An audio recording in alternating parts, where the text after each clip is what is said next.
Alright, welcome to Jeep Monkey. Another fabulous episode here. I'm going to start a series for the 4.6 stroker. So as you can see, the piston head icons with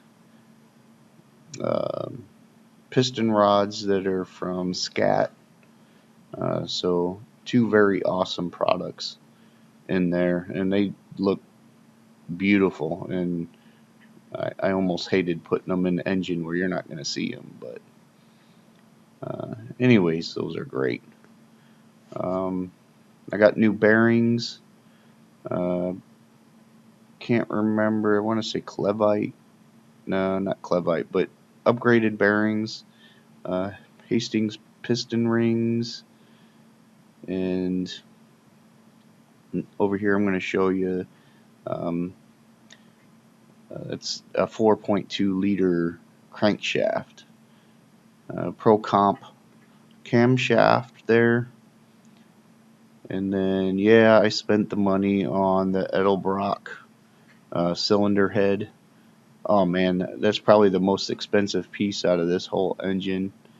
But I've heard nothing but good things about it, so I'm excited to get that put in there.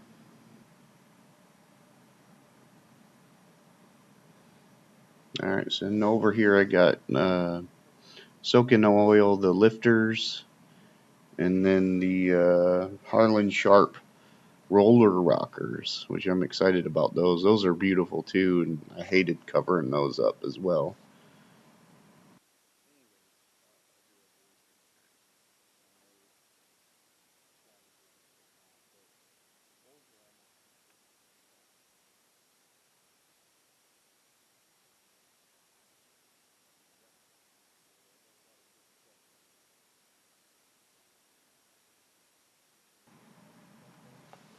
Some other good stuff is I got head studs and bolts, or head studs, and then I got studs for the oil pan and the valve cover as well.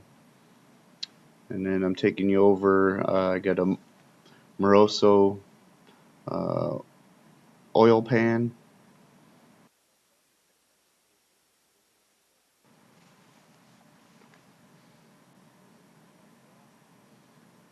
Yep, and here's the engine block. Like, it's all looking pretty nice from the machine shop. I had the cylinders bored out to 3 over, 30 over. I went through a couple of different colors for the actual block, but I settled on red, kind of just to match Project Alpha out there, as you can see right there. And the machine shop did a pretty good job. I had them put in the bearings for the camshaft, and then here I'm putting in the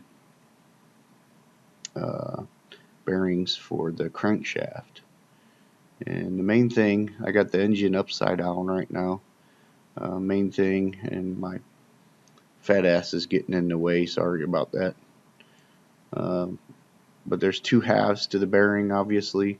The ones with the holes, uh, the slit in it you want right there on the top part of the engine.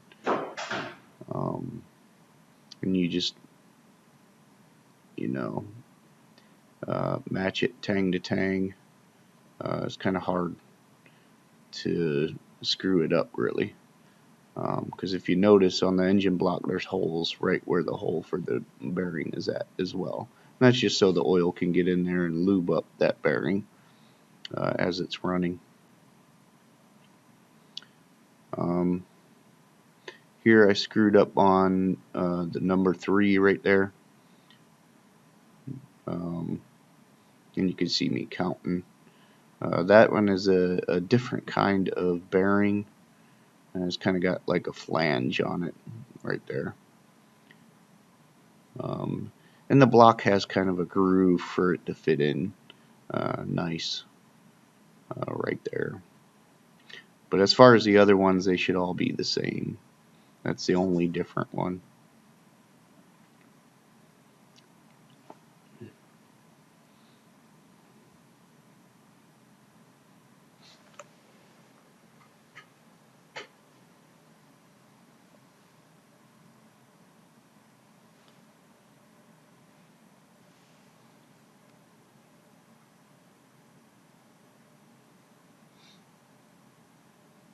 And here I'm putting a crankshaft in.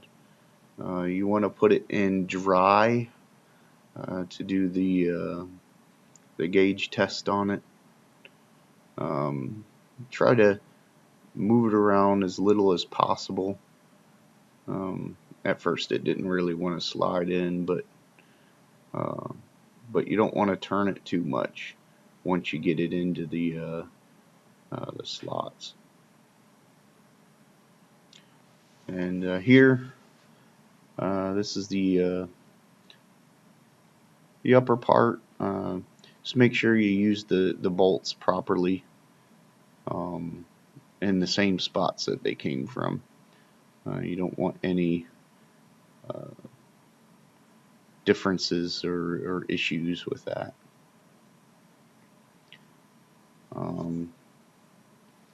But yeah, you go through all of them, and just again remember on number 3, that one right there that I got, and you can see the groove around that kind of matches it. Number 3 is the only one that you'll have to do that with.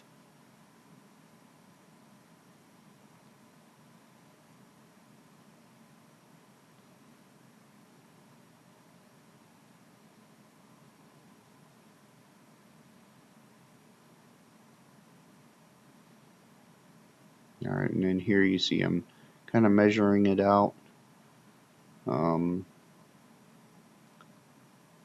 Every engine, you can go through tests like this. Just look up the specs for your particular engine.